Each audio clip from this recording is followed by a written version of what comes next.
Okay, so Jeff, I do want to talk a little bit about the shift in the way the Hulk Hogan character was presented.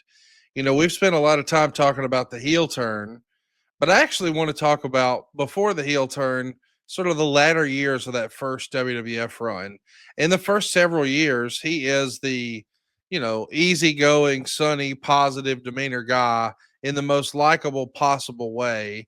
But when George Booker or George Scott is going to be fired as the Booker, the Hulk Hogan character, based on the way you would hear Vince McMahon and Hulk Hogan talk about it, is almost more of like an anti hero. So he's going to be involved in some things that, well, technically, you might even see the heel's point of view.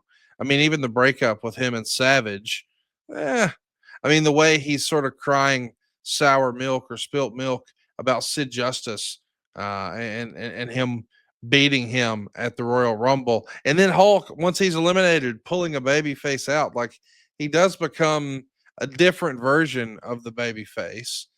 And then later we would see the heel turn. And so now we've seen sort of all the different iterations. They enjoyed a lot of success in that Savage era, the late 80s, the early 90s, say 88, 89, 90 on. That's sort of that tweener anti-hero Hogan character. Before that, just pure white meat babyface. But then the NWO Hollywood Hogan, he did all three of those really well. Ooh. And it's rare that you can find someone who plays a heel as well as they play a babyface and vice versa. Like most everyone listening to this knows the respect and appreciation that you and I have for Ric Flair. But I think we would also agree he's fine as a babyface. We love him as a heel. With Hogan, I could go either way. Can you think of another talent like that? And which of the three did you feel like, if you could pick one, was Hulk at his best? Oh man, Conrad, you talk about going in a rabbit hole with Double J here because you called him an anti-hero, right? Yes. Yeah. So I always viewed,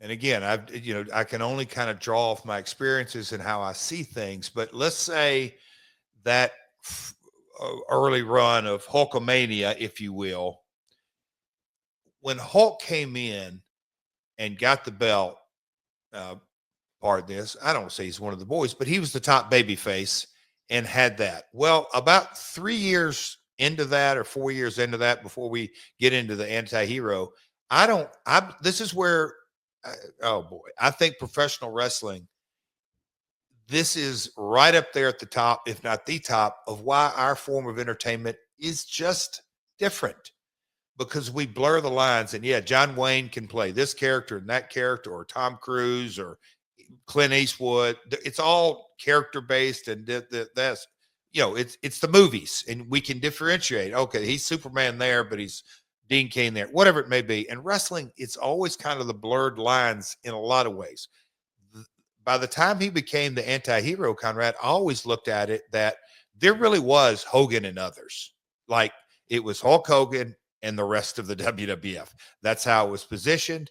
And that he was the king and he was on his throne and everybody else was his subjects. And so what do most kings end up their downfall from? Paranoia. I'm saying that you don't cross him. You don't even think about crossing him. And if you do, the king's not going to react. He's going to act and be proactive and this and that. I think a lot of that anti-hero was, and this is just my opinion, I think the reality was Vince treated him as, limousine. And I know Warrior came along and got one, but, Hogan was treated completely different than all the other talent not long after he got there. And then that became the reality. And I think that blended over into George Scott gone. And then Vince looked at it, his creative, and whether it was Bruce and Pat or just Vince, whatever it was, they booked Hogan differently, and they booked him as the king of his kingdom. And I think that's the natural kind of progression of the character. And so, again, I'm going to say that when you look at maybe a little longer than a 7-year run, but when you kind of look at the cyclical part of things, you had the baby face, you had the anti-hero, and that anti-hero was a little paranoid. Then all of a sudden, Turner, Bischoff, I'm going to put Nitro on. The perfect real life heel is the guy from the invading territory. Because remember, I don't think WCW or the NWA, if you will, they were really looked at as a national company. I think they were a regional superstation NWA. Well, Eric and Ted and all them, hey, let's go national. And I'm not saying they weren't national beforehand, but let's go national with Nitro and competition.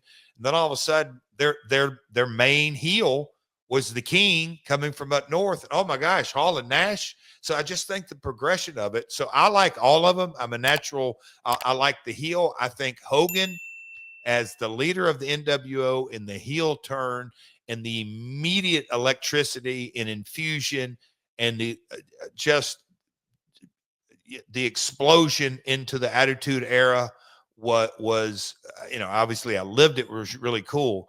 But I'm going to go back to so I like the anti-hero. I really like the heel turn.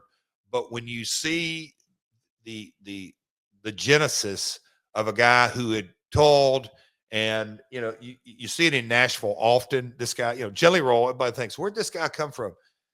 Jelly Roll has been grinding for 20 something years, selling CDs out of his trunk of his car. I mean, you talk about coming up the hard way. And he's one of many in the music business that played bars and scratched and clawed and got kicked out and, canceled from his label and all the different stories. But all of a sudden, Hogan bounced around. Yes, success after success after success.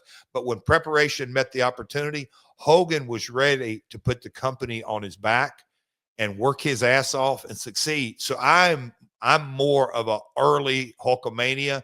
I've got a shitload of respect for that, Conrad, because you talk about the grind. Just think of a guy who wouldn't have wanted to work that hard and make all the appearances and make all the towns.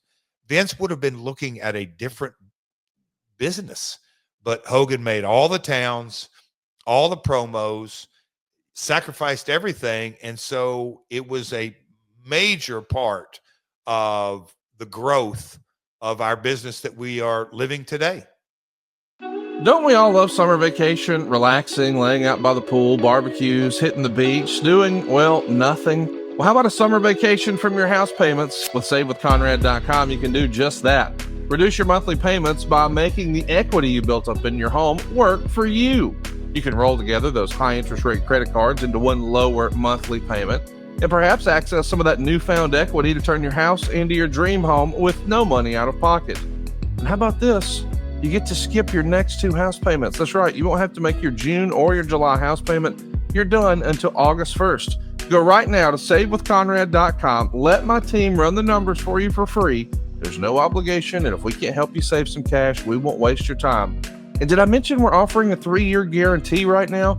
That's right. That means if at any point interest rates improve over the next 3 years, you get a free refi. That's right. No new lender fees from us. So you get to save money now without wasting money later when the rates improve on a whole second set of closing costs. Why not go to SaveWithConrad.com and get a guarantee? Save money now and save money later with your friend in the mortgage business. That's me, Conrad Thompson at SaveWithConrad.com. Shoot me an email at Conrad@SaveWithConrad.com. Give us a call at 888-425-0105 or get yourself a quick quote. Even talk to a live person right now at SaveWithConrad.com. NMLS number 2129, equal housing lender. Let's take a summer vacation from house payments at SaveWithConrad.com.